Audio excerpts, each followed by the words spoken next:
സഞ്ചാരം എന്ന പരിപാടിയിലൂടെ മലയാളികൾക്ക് വളരെ പ്രിയങ്കരനായ വ്യക്തിയാണ് സന്തോഷ് ജോർജ് കുളങ്ങര. വലിയൊരു ആരാധക നിര തന്നെയാണ് അദ്ദേഹത്തിന് സ്വന്തമായി ഉള്ളത്. പൊതുവെ അദ്ദേഹത്തെ സോഷ്യൽ മീഡിയയിൽ ഒന്നും അത്രയ്ക്ക് കാണാറില്ല. എന്നാൽ അടുത്ത കാലത്തായി അദ്ദേഹം നിരവധി ഇന്റർവ്യൂസ് ഒക്കെ നൽകിയതായി നമുക്ക് കാണാം. നിരവധി യൂട്യൂബ് ചാനലിലൂടെ അദ്ദേഹം തന്റെ ആദർശങ്ങളെക്കുറിച്ചും തന്റെ യാത്രകളെക്കുറിച്ചും നിരവധി കാര്യങ്ങൾ വെളിപ്പെടുത്തിയത് നമ്മൾ കണ്ടിട്ടുണ്ട്. ഏറ്റവും ചെലവ് കുറഞ്ഞ് എങ്ങനെ യാത്ര ചെയ്യാം, എവിടേക്കൊക്കെ പോകാം എന്നതിനെക്കുറിച്ചെല്ലാം സന്തോഷ് ജോർജ് കുളങ്ങര വെളിപ്പെടുത്തി രംഗത്തെത്തിയിരുന്നു. നമുക്കൊരു 30,000 രൂപ അല്ലെങ്കിൽ 40,000 രൂപയുണ്ടെങ്കിൽ അത് വച്ച് നമുക്ക് എവിടെയൊക്കെ പോകാം, എത്രത്തോളം ചെലവ് വരും, അങ്ങനെയുള്ള കാര്യങ്ങളെല്ലാം വിശദമായി തന്നെ അദ്ദേഹം പറഞ്ഞിട്ടുണ്ട്. യാത്രാ പ്രേമികൾക്ക് വലിയൊരു ഇൻസ്പിറേഷൻ കൂടിയാണ് സന്തോഷ് ജോർജ് കുളങ്ങര. എന്നാൽ അടുത്ത കാലത്ത് അദ്ദേഹം മൈൽ സ്റ്റോൺ മേക്കേഴ്സ് എന്ന ഓൺലൈൻ ചാനലിന് ഒരു ഇന്റർവ്യൂ നൽകിയിരുന്നു. ഈ ഇന്റർവ്യൂ കണ്ടുകൊണ്ട് എല്ലാവരും അദ്ദേഹത്തിന് ഇപ്പോൾ കൈയടിക്കുകയാണ്. ശരിക്കും ഒരു അഭിമുഖം നൽകുകയാണെങ്കിൽ ഇങ്ങനെയാണ് നൽകേണ്ടതെന്നും ആവശ്യമില്ലാത്ത അവതാരികയുടെ ചോദ്യങ്ങൾക്കൊക്കെ ഇതുപോലെ കുറിക്കുകൊള്ളുന്ന മറുപടി നൽകണമെന്നും ഒക്കെയാണ് പലരും പറയുന്നത്. ഈ ഒരു അഭിമുഖത്തിൽ റഹ്മാന്റെ വിവാഹമോചനത്തെക്കുറിച്ചും സംസാരിക്കുന്നുണ്ട്.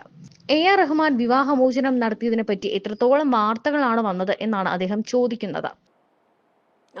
നമ്മളിപ്പോൾ ഒരു ഡൈവോഴ്സിനെ കുറിച്ച് ഒരു താരങ്ങളുടെ അല്ലെങ്കിൽ പ്രശസ്തരായ വ്യക്തികളുടെ ഡൈവോഴ്സിനെ കുറിച്ച് പറയുമ്പോൾ അതിൻ്റെ അടിയിൽ വരുന്ന എന്തെല്ലാം അശ്ലീല കമൻറ്റുകളാണ്, എന്തെല്ലാം മോശം കമൻറ്റുകളാണ്. ഈ ഡൈവോഴ്സിന് കാരണമാക്കിയ സാഹചര്യങ്ങൾ എന്തെങ്കിലും നമുക്കറിയുമോ? അറിയില്ല. ഒരു തരത്തിലും. നമ്മളായിരുന്നു അതിന് സ്ഥാനത്തെങ്കിൽ 7 പണ്ട് ചിലപ്പോൾ ഡൈവോഴ്സ് ചെയ്ത് പോകേണ്ട കേസായിരിക്കും അത്, അല്ലേ? അല്ലെങ്കിൽ നമ്മൾ ആത്മഹത്യ ചെയ്യേണ്ട ഒരു കേസായിരിക്കും അത്. നമുക്കൊന്നും അറിയാത്ത വലിയൊരു പ്രശ്നം ആ കുടുംബത്തിലുണ്ടായിരിക്കാം. ഇതൊന്നും അറിയാത്ത നമ്മൾ പുറത്തു നിന്ന് എന്ത് കമന്റ് ഇടാനാണ്? നമ്മൾ സ്വയം വിഡ്ഢിയാകല്ലേ അതിലൂടെ സംഭവിക്കുന്നത്, അല്ലേ? അവർക്ക് വാലിഡായ ഒരു കാരണം കാണും, ഇല്ലേ? അല്ലാതെ ഇത്ര നാൾ ഒന്നിച്ച് ജീവിച്ച ഒരാൾ തീരുമാനം എടുക്കില്ല. ഇപ്പോൾ റഹ്മാൻ ഡൈവോഴ്സ് ചെയ്യാൻ പോകുമ്പോൾ എന്തെല്ലാം ആക്ഷേപങ്ങൾ അതിൻ്റെ ഇട്ടത്. റഹ്മാനേക്കാൾ ബുദ്ധിയുണ്ടോ നിങ്ങൾക്ക് അയാളുടെ കുടുംബത്തെക്കുറിച്ച് അഭിപ്രായം പറയാൻ? ആ കുടുംബത്തിൽ എന്താ നടന്നതെന്ന് നിങ്ങൾക്ക് അതിനേക്കാൾ ധാരണയുണ്ടോ? ഇത്രയും കാലം ഒന്നിച്ച് ജീവിച്ച റഹ്മാനും ഭാര്യയ്ക്കും ഉള്ളതിനേക്കാൾ വിവരമാണോ നിങ്ങൾക്കുള്ളത് ആ കുടുംബത്തെക്കുറിച്ച് അഭിപ്രായം പറയാൻ? ഒരുപാട് അലിഗേഷൻസ് അല്ലേ സാർ? അതാ ഞാൻ പറഞ്ഞത്. ഇപ്പൊ റഹ്മാൻ എവിടെ നിൽക്കുന്നു? അയാളുടെ പ്രതിഭ കൊണ്ടും ബ്രില്യൻസും കൊണ്ടാണ് അയാൾ ഇന്നത്തെ അയാളായത്. അല്ലാതെ നമ്മൾ ആരും സ്പോൺസർ ചെയ്തിട്ടല്ല. റഹ്മാനെ അങ്ങ് വളർത്തിക്കളയാന്ന് വിചാരിച്ച് 92-ല് റോജ ഇറങ്ങുന്നതിന് മുമ്പ് നമ്മളെല്ലാം കൂടെ പിരിവെടുത്ത് അയാളെ വളർത്തിയതാണോ? അയാളുടെ പ്രതിഭ കൊണ്ട് അയാൾ വളർന്നു കഴിഞ്ഞപ്പോൾ നമ്മളൊക്കെ അയാളുടെ ആരാധകരായി മാറിയതാണ്. ഒരു ദിവസം അയാളും അയാളുടെ ഭാര്യയും കൂടെ തീരുമാനിക്കുന്നു ഇത്രയും വർഷങ്ങൾക്ക് ശേഷം, 29 വർഷങ്ങൾക്ക് ശേഷം പിരിയാനെങ്കിൽ അതിനൊരു കാരണമുണ്ടെന്നും റഹ്മാൻ നിങ്ങൾ ആലോചിച്ചെടുത്ത തീരുമാനമാണെങ്കിൽ നിങ്ങൾക്ക് നല്ലത് വരട്ടെ എന്ന് ആശംസിക്കുക മാത്രമാണ് നമ്മൾ ചെയ്യേണ്ടത്, പ്രബുദ്ധരാണെങ്കിൽ, അല്ലേ? നിങ്ങളുടെ തീരുമാനം ശരിയാവട്ടെ, ഇനിയും എന്തെങ്കിലും സാധ്യതയുണ്ടെങ്കിൽ ഒന്നിച്ചു പോകാൻ ശ്രമിക്കൂ, ഞങ്ങൾ അതിനുവേണ്ടി പിന്തുണ നൽകുന്നു, പ്രാർത്ഥിക്കാമെന്ന് പറയുന്നിടത്താണ് മാന്യത. അല്ലാതെ കമന്റ് ഇട്ടവനൊക്കെ സെപ്റ്റിക് ടാങ്കിനേക്കാൾ വൃത്തികെട്ട മനസ്സുള്ളവരാ. എന്നിട്ടാണ് റഹ്മാനെ ഉപദേശിക്കാൻ പോകുന്നത്.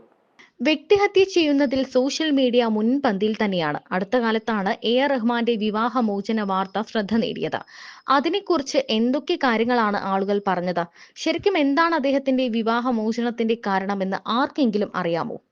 ഇത്രയും വർഷങ്ങൾക്ക് ശേഷം അദ്ദേഹം വിവാഹമോചനം ചെയ്യാൻ തീരുമാനിച്ചുവെങ്കിൽ നിങ്ങളുടെ തീരുമാനം ശരിയാണെങ്കിൽ നിങ്ങൾക്ക് നല്ലത് വരട്ടെ എന്ന് പറഞ്ഞ് അദ്ദേഹത്തെ ആശംസിക്കുകയാണ് വിവരമുള്ളവർ ചെയ്യേണ്ടത്. അല്ലാതെ അദ്ദേഹത്തെക്കുറിച്ച് ഇത്തരത്തിലുള്ള വാർത്തകൾ പറഞ്ഞു പരത്തുകയല്ല വേണ്ടത്. ഒരു ദിവസം നമ്മൾ പിരിവിട്ട് വിജയിപ്പിച്ചെടുത്ത ഒരാളല്ല റഹ്മാൻ. റോജ എന്ന ചിത്രം റിലീസായതിനു ശേഷം ആരെങ്കിലും പിരിവിട്ട് അദ്ദേഹത്തെ വിജയിപ്പിച്ചെടുത്തതാണോ? ഒരിക്കലുമല്ല. അദ്ദേഹം സ്വന്തം കഴിവുകൊണ്ട് വിജയിച്ചു വന്ന ആളാണ്. അങ്ങനെ അദ്ദേഹത്തിന്റെ ആരാധകരായവരാണ് നമ്മളൊക്കെ. അങ്ങനെയുള്ള നമ്മൾ അദ്ദേഹത്തെ പോലെയുള്ള ഒരാൾ വിവാഹമോചനം നടത്തി എന്ന് പറയുമ്പോൾ ഇത്തരത്തിലുള്ള വാർത്തകൾ ഉണ്ടാക്കുന്നത് ശരിയായ രീതിയല്ല എന്നാണ് സന്തോഷ് ജോർജ് കുളങ്ങര പറയുന്നത്. അദ്ദേഹത്തിന്റെ വാക്കുകൾ വളരെ വേഗം തന്നെ ശ്രദ്ധ നേടുകയാണ് ചെയ്തത്. ഇന്നത്തെ സോഷ്യൽ മീഡിയ ഇത് ഭയങ്കര രൂക്ഷമാണ്. സോഷ്യൽ മീഡിയ ഇതിൽ കുറച്ച് ഓവറാണ്. വ്യക്തിഹത്യ. നിങ്ങൾ അറിയാത്ത ഒരു മനുഷ്യന്റെ ഏതെങ്കിലും ഒരു സെന്റൻസ് കേട്ടിട്ട് അവനെ എന്തിനാണ് ചീത്ത വിളിക്കുന്നത്, കൊല്ലുന്നത്? ഏതോ സാഹചര്യം നമ്മളൊക്കെ എന്തെല്ലാം സെന്റൻസുകൾ ആ സന്ദർഭത്തിൽ നടത്തിയെടുത്താൽ നമ്മളൊക്കെ പറഞ്ഞത് തെറ്റായി പോകാവുന്ന, വ്യാഖ്യാനിക്കാവുന്ന എത്രയോ സെന്റൻസുകളും വാക്കുകളും നമ്മളൊക്കെ പറഞ്ഞിട്ടുണ്ടല്ലേ? ഇല്ലേ? നമ്മൾ ഈ പറഞ്ഞതിലെ നമ്മൾ ഇത്ര നേരം പറഞ്ഞതിലെ ഏതെങ്കിലും ഒരു സെന്റൻസ് എടുത്തിട്ട് മറ്റൊരിടത്ത് കൊണ്ടുപോയി വെച്ചാൽ, അല്ലെങ്കിൽ ആ സെന്റൻസ് മാത്രം എടുത്തിട്ട് വേറൊരു സ്ഥലത്ത് കൊണ്ടുപോയി വെച്ചാൽ ഒരു കോൺട്രാസ്റ്റ് അർത്ഥം വരുന്ന എത്രയോ സാഹചര്യങ്ങളുണ്ട്. അതുമാത്രം കേട്ടിട്ട് ഇയാൾ ഇത് മാത്രമാണ് പറഞ്ഞതെന്ന് കരുതിയിട്ടോ അല്ലെങ്കിൽ കരുതാതെയോ ഒരു മനുഷ്യനെയും അവൻ്റെ കുടുംബാംഗങ്ങളെയും മാതാപിതാക്കളെയും മക്കളെയും എല്ലാം പിന്നെ ശിഷ്ടകാല ഈ ഭൂമി ജീവിക്കാനേ അർഹരല്ല എന്നുള്ള മട്ടിൽ കൊല വിളിക്കുന്നത് എന്ത് മനുഷ്യത്വമാണ്? എന്നിട്ടാണോ ഈ സംസ്കാരത്തെക്കുറിച്ച് പറയുന്നത്? എന്നിട്ടാണോ മനുഷ്യത്വത്തെക്കുറിച്ച് പറയുന്നത്? എന്നിട്ടാണോ നിങ്ങൾ നാട്ടുകാരെ നന്നാക്കുന്നതിനെക്കുറിച്ച് പറയുന്നത്? അപ്പം നമ്മൾ നിയന്ത്രിക്കുക. നമ്മുടെ ഒരു വാക്ക് നമ്മൾ അറിയുന്ന ഒരാളാണെന്നിരിക്കട്ടെ, സമൂഹത്തിന് കൃത്യമായ ധാരണയുള്ള ഒരു വ്യക്തിയാണെന്നിരിക്കട്ടെ, അയാൾ ചെയ്ത വൃത്തികേടാണെങ്കിൽ നമ്മൾ വിമർശിക്കണം, പരിഹസിക്കണം. പക്ഷേ പല സ്ഥലത്തുനിന്ന് അടർത്തിയെടുത്ത് അങ്ങനെയാണെങ്കിൽ പോലും നമ്മൾ അതിനൊരു മിതത്വം പാലിക്കണം, വേണ്ടേ? നമുക്കറിയാത്ത സാഹചര്യങ്ങളിൽ ഈ വ്യക്തിഹത്യകൾ ചെയ്യരുത്. കാരണം അത് എത്ര കുടുംബങ്ങളെ തകർത്ത് കളയും. ഞാനൊരു കാര്യം ചോദിക്കട്ടെ, ഞാൻ പറഞ്ഞൊരു വാക്ക്, ആ വാക്ക് മറ്റൊരു സാഹചര്യത്തിൽ വേറൊരു ഇൻ്റർവ്യൂവിൽ വേറൊരു ചോദ്യത്തിനുത്തരമായിട്ട് പറഞ്ഞത് എടുത്തിട്ട് ഇയാൾ ഇന്നയാളെക്കുറിച്ച് പറഞ്ഞത് കണ്ടോ എന്നൊക്കെ പറഞ്ഞിട്ട് ഒരു കഷ്ണം എടുത്തിട്ടിട്ട് ഇതങ്ങോട്ടിടും.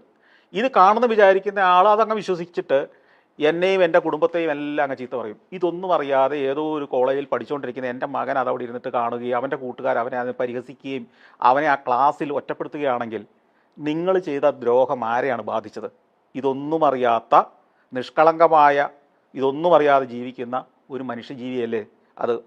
അവൻ അതിൻ്റെ പേരിൽ ഡിപ്രഷൻ ബാധിച്ചാൽ, അല്ലെങ്കിൽ അതുപോലുള്ള കുട്ടികൾ ആത്മഹത്യ ചെയ്താൽ നിങ്ങൾ ആ കുടുംബത്തിനുണ്ടായ, ആ ജീവിതത്തിനുണ്ടായ നഷ്ടം തിരിച്ചു കൊടുക്കുമോ?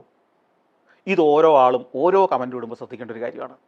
ഇത് നിങ്ങളുടെ കുടുംബത്തിലാണ് സംഭവിച്ചെങ്കിൽ എന്തായിരുന്നു ചിന്തിച്ചിട്ട് വേണം ഒരു കമൻ്റ് ഇടുമ്പോൾ, ഒരാളെ നിങ്ങൾ വ്യക്തിഹത്യ നടത്തുമ്പോൾ നിങ്ങൾ അതിന് മുതിരുന്നതിന് മുമ്പ് ഇത് തീർച്ചയായിട്ടും ചിന്തിച്ചിരിക്കണം.